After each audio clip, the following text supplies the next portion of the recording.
Coming up, but what if there's something more, something that makes politicians more eager to impose the severe restrictions? Welcome back to Political Spirits. I'm your host, Franklin Rye. We still stand for the proposition that the left and the right should have a few drinks and talk. Compromise is not a requirement. If those discussions result in us changing or even abandoning our positions, that's fine. If they don't, that's fine too. We just need to talk to each other. In that way, we can unify through speech. And if the discussion becomes a bit heated at the end of the night, we should still be able to split up the bar tab and be on our way. So what are we going to talk about this week?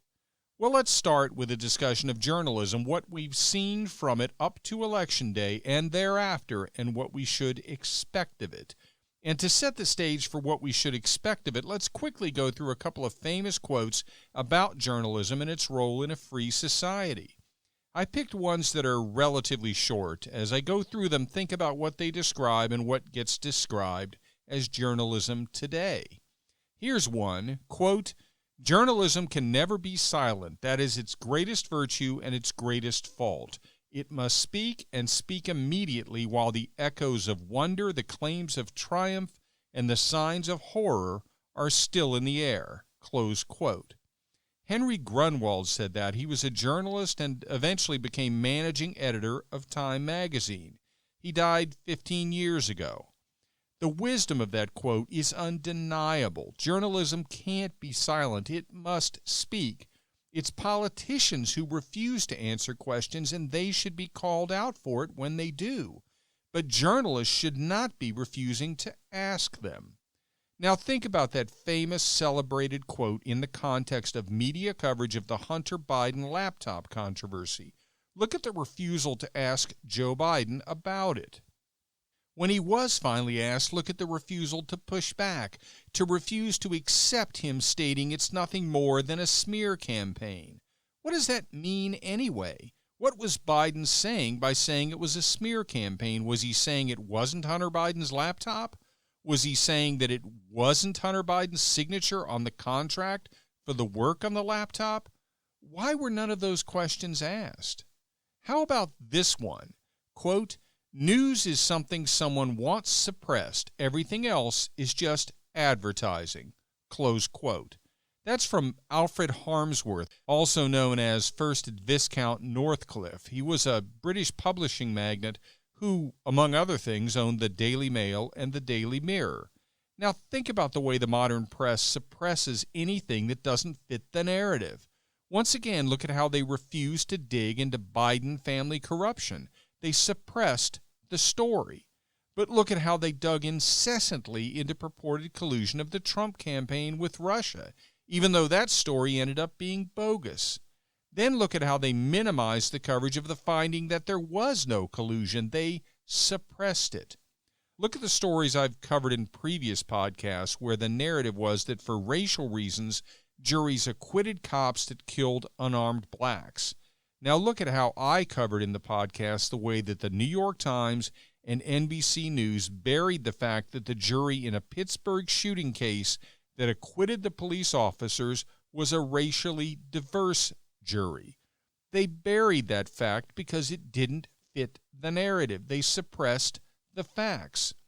Using the analysis from the quote by Alfred Harmsworth, that makes those New York Times and NBC News stories nothing but advertising. In this case, advertising of the narrative, political advertising. Well, Alfred Harmsworth died in 1922, so let's go with something at least slightly more recent. Let's go to the television journalistic icon when I was a kid. Yeah, I know he was liberal, I know he was biased, but he was one hell of a lot better than what passes for objective journalism, objective television anchors these days. Check this out from Walter Cronkite. Quote, "We all have our likes and our dislikes, but when we're doing news, when we're doing the front page news, not the back page, not the op-ed pages, but when we're doing the daily news covering politics, it's our duty to be sure that we do not permit our prejudices to show. That is simply basic journalism." Close quote. Now, think of that quote in the context of the way the media has treated President Trump, the way they described him as an actual threat to our country, the way they describe him as somebody who constantly lies while ignoring the fact that Joe Biden literally had to drop out of his first presidential campaign because he was caught in a massive lie. He literally was caught assuming the life history of a liberal British politician and describing it as his own because, alas, he had a more compelling life story than Joe Biden. Think about the machinations in which the news media engaged to ignore the rioting across the country over the summer. Think about the absurd image of a CNN reporter standing in front of a blazing inferno and referring to the rioting as mostly peaceful. I can't resist. I'm going to give you one more short quote from Walter Cronkite, and when I do it, it'll help paint a picture of just how much the news media has changed since the days of my youth. Quote, objective journalism and an opinion column are about as similar as the Bible and Playboy magazine, close quote. How could anyone make that statement now? You have major cable news outlets that are essentially entirely opinion publications. I'm thinking of MSNBC, and what about CNN? It has reporting and opinion, but it doesn't differentiate between them, and it blends them together to the point where there really is no distinction. Enough of quotes from my youth. Let's talk about one final one from today, from the cable news outlet that I've repeatedly criticized in prior episodes, CNN. Check out what Jake Tapper had to say about broadening your exposure. Quote, whenever journalism students ask me what they should be doing, I say that if you're on social media, you should be following a ton of people that you don't necessarily agree with just to get their perspectives, close quote. Now, I'll admit that quote surprised me. I didn't expect that from somebody at CNN, but it occurred to me that he might just be blowing smoke, or he might be so insulated from the rest of the country that what he viewed as broadening his exposure was just exposure within his own limited establishment viewpoints. So I went to Twitter to find out. I looked at Jake Tapper's Twitter page and the list of thousands of people he's following, and I found Cher and leftist Congressman Ted Lieu and Joy Behar from The View, and tons of other people that appeared to be liberal Democrats. I found 2 Republicans, the Lieutenant Governor of Georgia and Meghan McCain, neither of which qualify as Trump supporters, and in the case of McCain, is best described as a never-Trumper. I also found 2 more Republicans, Ari Fleischer and Tom Ridge, both of which can best be described as establishment Republicans, although not really never-Trumpers. The more I looked, the more liberal Democrats I found. Janet Yellen and Andrew Gillum and Jada Pinkett Smith and liberal actor and activist Ian McClellan. I didn't find a single person with MAGA in their description. I didn't find a single person who mentioned the name Trump in their description. I didn't find a single person who referenced the term deplorable in their description. I found a grand total of exactly 1 person who you could clearly say is part of the Trump-supporting non-establishment wing of the Republican Party, and that person is Kristi Noem, governor of South Dakota. I found it particularly interesting that for my state of residence, Florida, the 3rd most popular state in the country and one of the most important swing states, the only 2 elected officials or candidates that I found Jake Tapper following were Andrew Gillum, the Democrat nominee in the 2016 gubernatorial election, and Nikki Fried, the Florida Commissioner of Agriculture. I should note that in the entire state of Florida, there is only 1 Democrat serving in a statewide elected office, and that Democrat is Nikki Fried. And coincidentally, that was the only Florida elected official Jake Tapper chose to follow. So when I look at all of the leftist or liberal celebrities and Democrat politicians and the handful of Republicans, nearly all of whom are either establishment Republicans or never Trump Republicans, and I consider all of the Trump-aligned politicians that he isn't following and all of the Trump-aligned commentators and internet personalities that he isn't following, and I can reach only one conclusion. And that is that it's time to call BS on Jake Tapper's recommendation to journalism students that they should be following a ton of people that they don't agree with just to get their perspective. And when I say call BS, I don't mean that it's bad advice. I just mean that Jake Tapper isn't following his own advice. However, as I say that, it occurs to me that doesn't really set him apart from others with elevated voices in society. We're reminded every day of the politicians and public figures who operate based on the belief that the rules they support, and in the case of politicians, impose, don't apply to them. Jake Tapper is apparently no exception, and that's no surprise. So as a wrap-up to this first segment, slamming the mainstream media once again, it strikes me that I shouldn't end this first segment in such a negative way. All is not lost. Journalism does still exist. It's just harder and harder to find. But when you do, celebrate it, latch onto it, and be absolutely sure that you bookmark it. So with that in mind, I'll give you a quote from a modern journalist who really operates as a journalist. In the words of Glenn Greenwald, an admittedly liberal journalist, but one who tells it like it is, one who speaks truth to power regardless of whether that power is on the left or the right, quote, "A key purpose of journalism is to provide an adversarial check on those who wield the greatest power by shining a light on what they do in the dark and informing the public about those acts." Close quote. You can find his writings at greenwald.substack.com. Next topic. The Great Reset Threat. Have you thought about whether Democrat politicians from the federal level all the way down to the state and city level may be up to something with their shockingly severe restrictions of individual freedoms in response to COVID? Well, the thought occurred to me long ago, and I've touched on it in the podcast, as I've considered what leftist politicians have in mind in terms of environmental restrictions, especially those purportedly designed to slow or stop climate change, that most apocalyptic of predictions with the constantly changing disastrous timeline that never quite seems to be met before it's extended again. I've always been skeptical that the American electorate would accept those restrictions. The smart thermostat proposals where your air conditioning would cut off in the middle of the night under the assumption that you're already sleeping, so it isn't a problem to raise the temperature. The dramatic increases in fuel mileage standards, significantly increasing the price of vehicles and potentially forcing a downsizing of pickup trucks and SUVs. Those seemed likely to receive major pushback from the electorate, but also had a shot at surviving that pushback.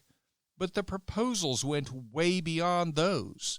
Politicians in Europe were talking aggressively about ending production of and prohibiting the sale of internal combustion engines driven by fossil fuels. Not only did that strike me as crazy because of the overwhelming adverse impact on economies because of an enormous spike in costs for nearly everything, but it would be for naught because electric-powered vehicles are in essence powered by whatever's used to charge their batteries, which in most countries involves a massive amount of coal. So I didn't see the electorates, even in Europe, accepting those prohibitions. And for damn sure I didn't see them accepting those prohibitions in the U.S. But that was before I watched the reaction of the public in the U.S. to COVID lockdowns for months on end. Not days, not weeks, but months. Restaurants shut down, then eventually, after months of delivery and pickup only, allowed to reopen only with severe capacity limits and mask requirements except when seated with food and drink. Subjected to shortened hours for which I have to question the scientific basis. If you force a bar to close at 10 p.m., aren't you really just compressing the time period during which the anticipated number of customers will frequent the establishment, thereby increasing the congestion and making social distancing more difficult? Is that issue being studied? Is that question being asked and seriously responded to?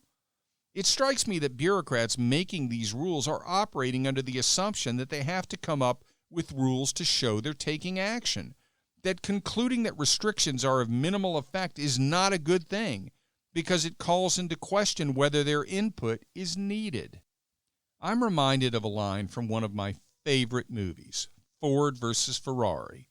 Christian Bale, as race driver Ken Miles, is telling legendary car builder, driver, and racing team leader Carroll Shelby how he believes the Ford Motor Company corporate bureaucrats are going to obstruct his plans.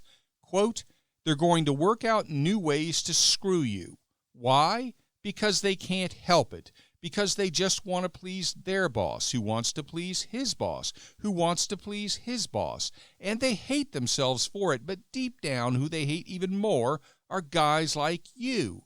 Because you're not like them, because you don't think like them, because you're different." Close quote. That's an insightful line, and it isn't just restricted to corporate bureaucrats.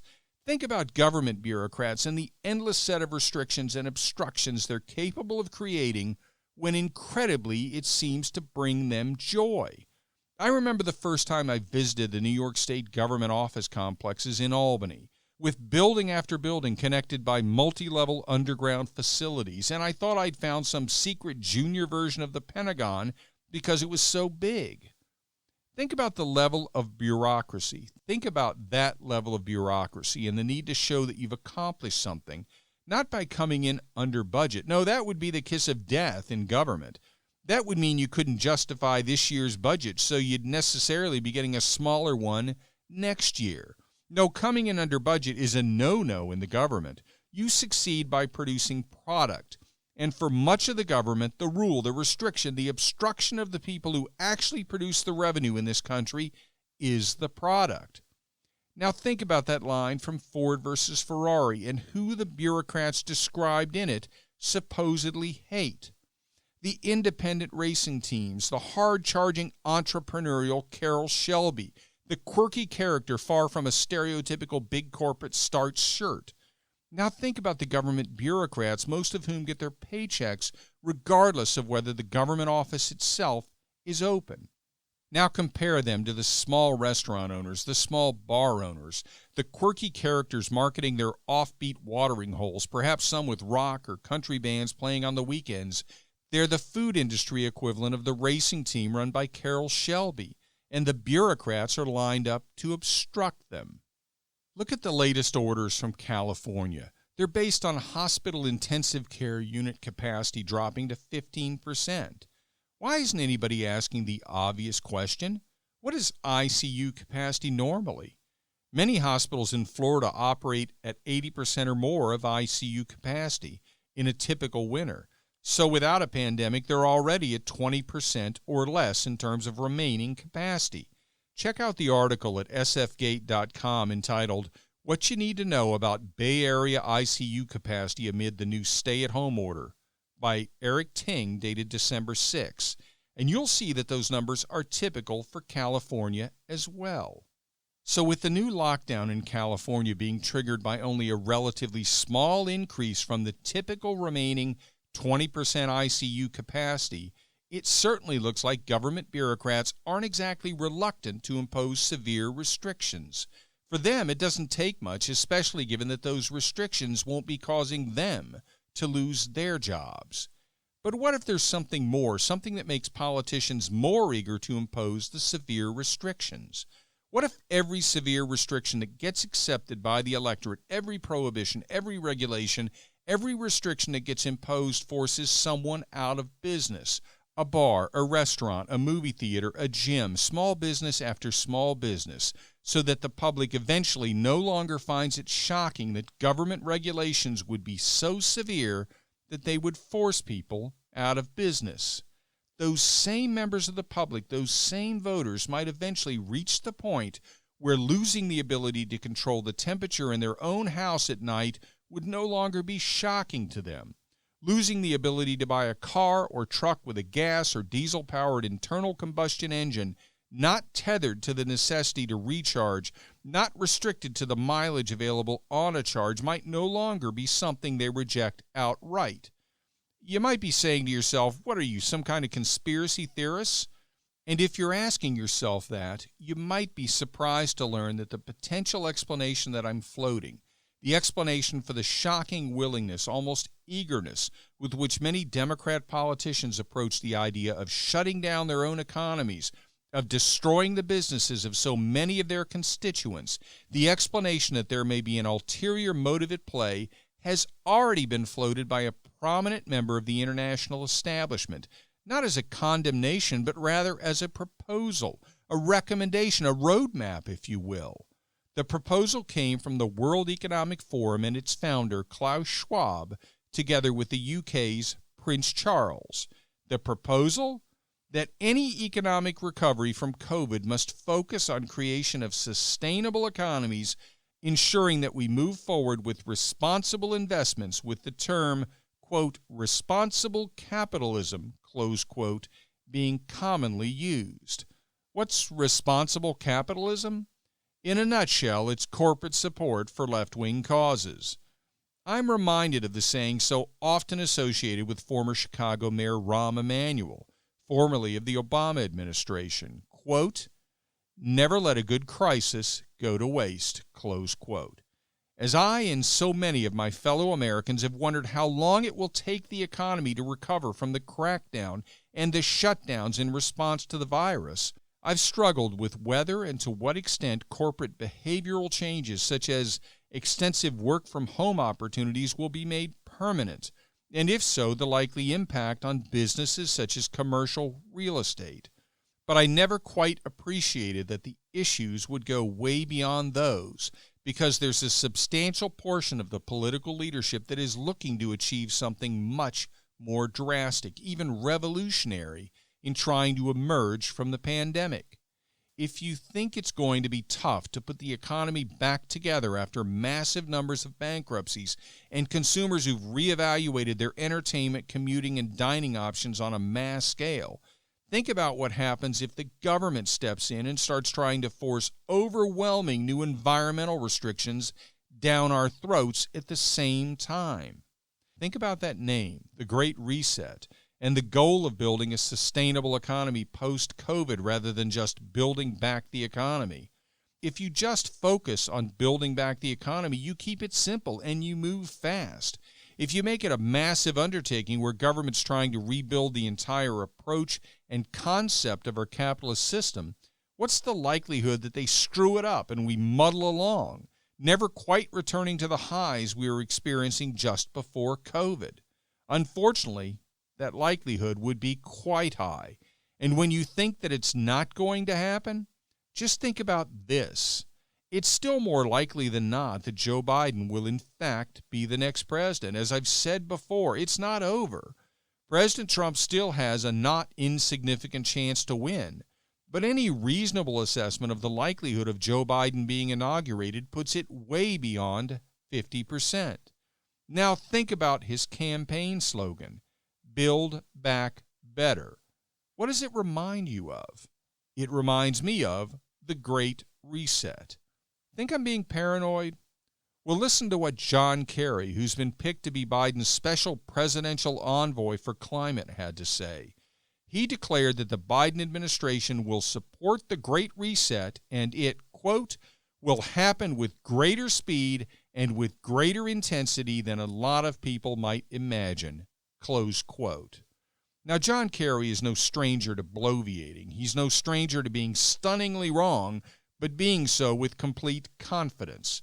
Having said that, all of us should still be deeply concerned with what a potential Biden administration may have in mind, and warning about that definitely doesn't constitute bloviating. And you know what else doesn't constitute bloviating?